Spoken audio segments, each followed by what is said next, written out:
무거운 주제일 수도 있는데 저는 원래 좀 얼굴에 좀 웃음이 좀 많아가지고 어떤 분들이 너무 무서운 얘기를 웃으면서 한다고 하는데 네, 안녕하세요.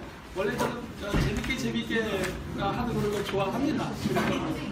저의 그런 표정에 대해서 너무 나무라지 말아주시고 그냥 이해해주세요. 그냥 제 팔자를 이해하고 하겠으니까요.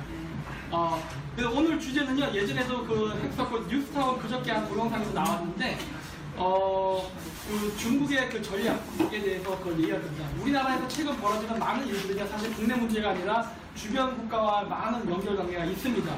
왜냐면 우리나라가 세계 11위 국가 아닙니까? 그래서 더 이상 이제 국내 동네 반장 놀이 이런 수준의 이제 나라가 아니에요. 우리가 너무 우리나라의 그 저력을 모르고 있는 것 같은데 굉장히 큰 나라입니다.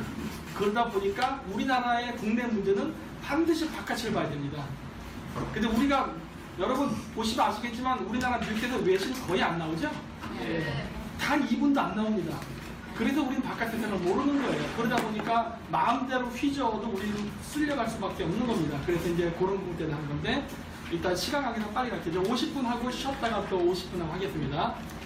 중국의 동북아시아 전략이라고 해서 냉전 이전에 중국이 만들었던 전략이 있습니다. 그냥 동북공정의 시작이 되는 그런 생각이었는데 여기 보시면 이렇게 순위가 나와 있어요.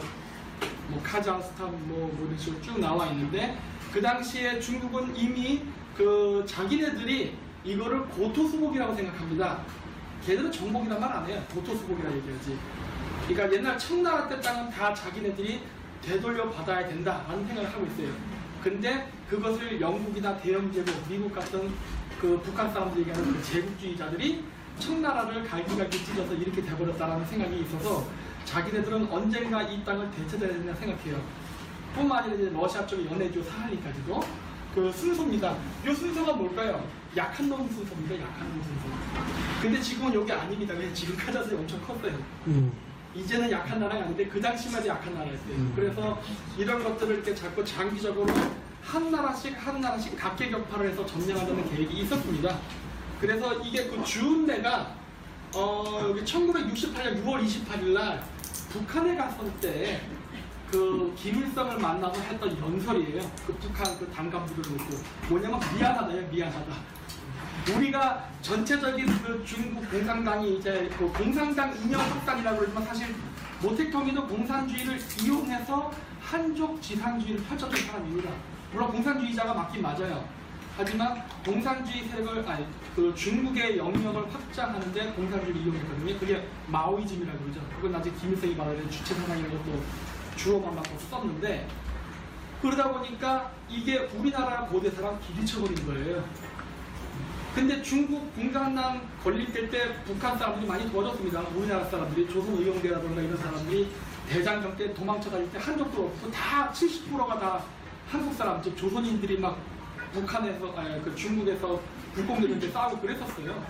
그 정도로 주도 세력이었기 때문에 그날 저희 혁명 1세대니까 같이 타던 동지들을 놓고 그렇게 한다는 게 미안했지요. 그래서 이렇게 방문해서 이런 이야기를 했던 거예요. 근데 여기 뭐냐면 우리의 이념을 확산시킨 데 있어서 우리가 좀 심한 부분이 있는데 역사 부분에서 양해해달라. 그래서 여기 나중에 뭐가 나오냐면 뒤에 중조 양국이 어떻게 제국주의 침략을 받았나 일제 침략 얘기하는 겁니다. 그 다음에 현재 양국이 모두 사회주의 국가로서 형제적 국가, 형제적 공산당과 가족적인 관계. 주은내가 이번에 혈맹 해석이 잘못됐다 어쩌다 하는데 어쨌든 친밀한 관계거든요. 그래서 우리가 어떻게 서방 국가에 대항해 싸울 것인가 이러한 것을 이야기하다 보니까 본인치 않게 이렇게 역사 분쟁이 난 거니까 이걸 이해해달라라고 얘기한 것 뿐이에요. 그래서 이게 우야우야 들어 넘어갔죠. 왜 그러냐면 그 당시 이제 북한도 6.25 전쟁이라든가 이런 게 있었기 때문에 그랬는데 중국이 나중에 경제 봉쇄를 당했다 닉슨 때 이게 경제가 해제가 됩니다. 화해를 하잖아요. 베트남에서 미군을 철수시키는 데 있어서 중공군들이 자꾸 베트남을 지원하면서 안으로 들어오니까 미군을 안전하게 철수시키기 위해서 화해를 해버린다고요. 이러면서 중국에 살길을 터주게 됩니다. 이게. 그런데 그때 중국이 나오면서 과거에 자기네들이 생각했던 어떤 미래에 대한 청사진이 있지 않습니까? 그 청사진을 실현하기 위해서 이렇게 본격적으로 만들죠. 여기 중국 공산당 일본 해방 2기 공장 요강이라는 게 있어요. 이거 우리나라 도서관에도 있더라고요. 시립 도서관에 가서 이렇게 검색하면 나옵니다. 나오는데 여기 보면 어떻게 그 자기네들이 경제 봉쇄가 풀려서 자유진영 국가들과 만나서 교류를 할 때 저 국가들을 잠재적으로 어떻게 잠식해 나갈까에 대한 전략입니다. 여기 빨간색을 거는 건데 이미 우리나라에서도 실행하고 있는 것들이에요. 그래서 제가 빨간색을 쳐놨습니다. 그래서 이러한 부분들이 현재 진행되고 있는데, 자, 그러면 중국은 그래서 어떠한 전략을 세우고 있느냐? 한국이랑 비슷합니다. 일본이 왜 전쟁에 패했는지 아십니까?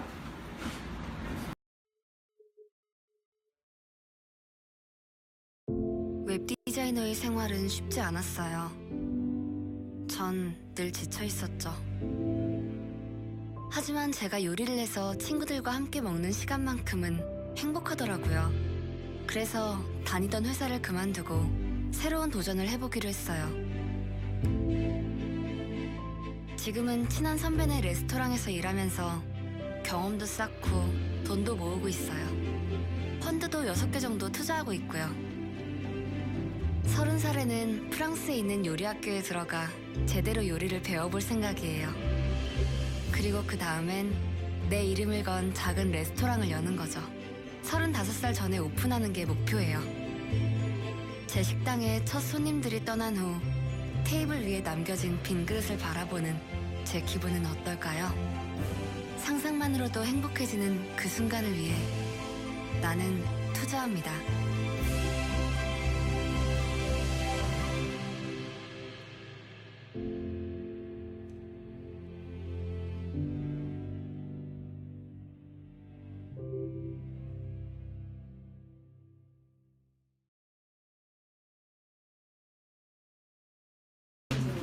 여기 양이 너무 많기 때문에 그냥 제가 시작을 할게요. 그냥 편안하게 들어주세요.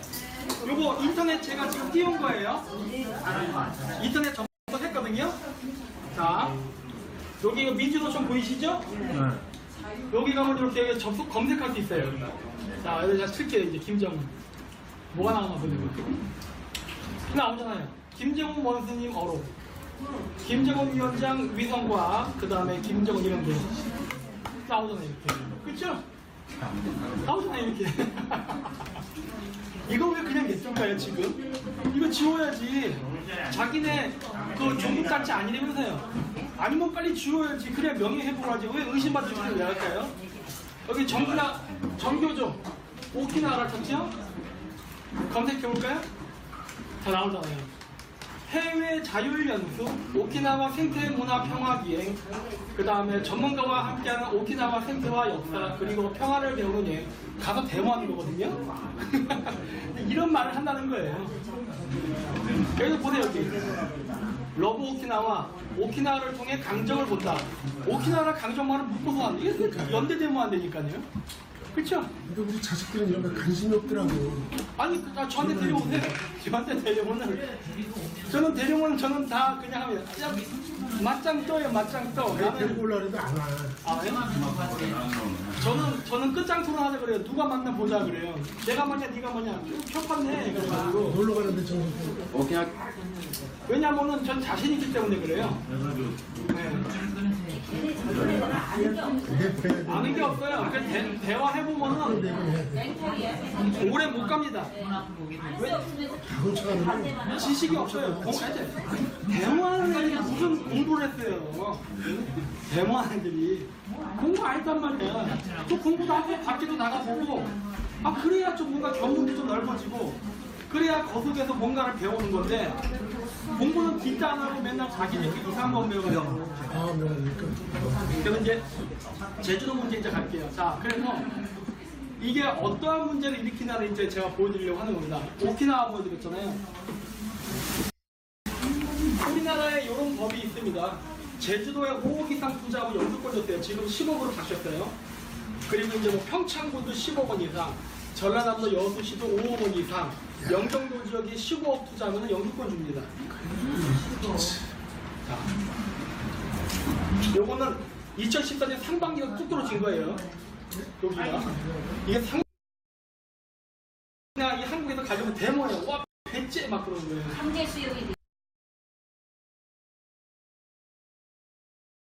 어디에? 태양이 위대한 건 무한해서만이 아니라 깨끗해서만이 아니라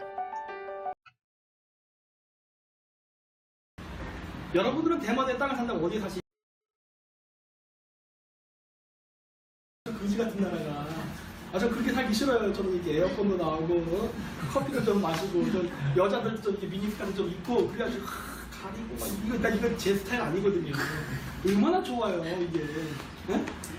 그렇게 살자니 뭐 말 같지도 않은 소리예요. 근데 부탄 왜 이렇게 좋아할까요? 아십니까? 부탄. 아니, 무지지 뭐. 1차, 3쿠시처럼 이렇게 좀. 공산주의자들은 굉장히 교묘합니다. 부탄이 모택동 마오이스트의 전진기지입니다. 부탄과 네팔에. 허벌나게 가더라고요, 허벌나게. 뭔 놈의 등산은 그렇게 좋아합니다. 그래서 인대에서 갔나 보다. 전 모르죠. 저는 그런 얘기 한 적 없습니다. 저는 그런 얘기 한 적 없어요. 하여튼, 이상하게 그쪽을 좋아한다는 거예요. 어쨌든 간에, 세계 테마. 맛집 게임, 다 무슨 맛집 게임 하면 맨날 중국만 돌아다니면서 맛집 게임 해요. 중국만 나와요.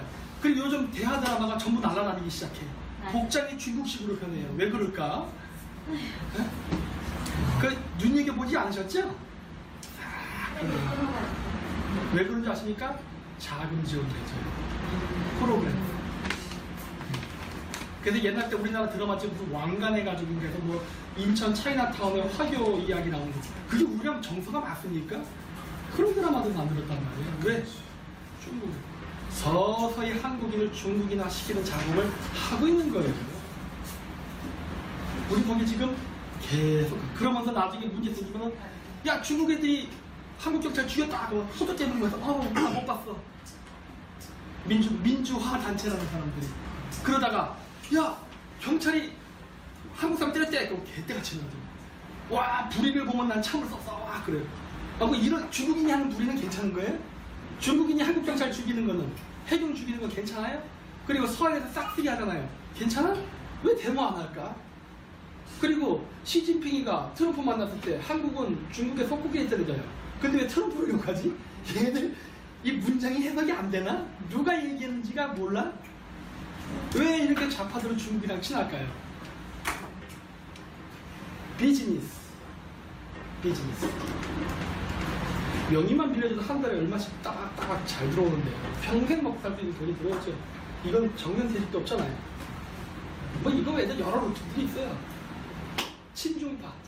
중국이 네팔이나 부탄에서 자기 친중 정권 세울 때 뇌물을 매기거나 비즈니스 관계를 했습니다. 그럼 뭐 한국에서는 안 할까요, 그거를?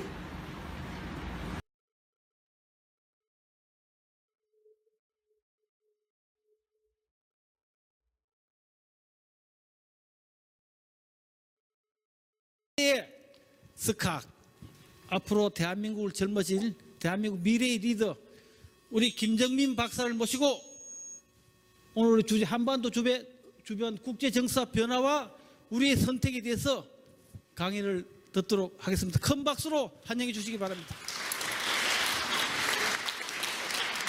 네, 안녕하십니까. 김정민입니다. 이렇게 재미없고 무거운 주제 거의 얼추 보도 한 100분이 넘으시는 것 같은데 와주셔서 정말 감사합니다. 제가 늘 강의 때 말씀드린 적 있죠? 저는 역사학자가 아닙니다. 저의 전공 국제관계입니다. 국제관계를 연구하다 보면은 역사가 필요해서 곁다리로 제가 연구를 했던 겁니다. 그래서 오늘은 제 전공인 국제관계 김정민이라고 합니다. 오늘은 제가 국제관계하고 국내 정치랑 연계된 거를 연계해서 어떻게 우리나라 영향을 끼치냐에 대해서 강의를 하려고 왔는데요. 우리나라 사람들이 보통 국내 정치에는 관심이 굉장히 많은데 국제 정치에 전혀 관심이 없는 것 같더라고요. 우리나라 GDP의 80% 이상이 수출을 통해서 먹고 사는 나라임에도 불구하고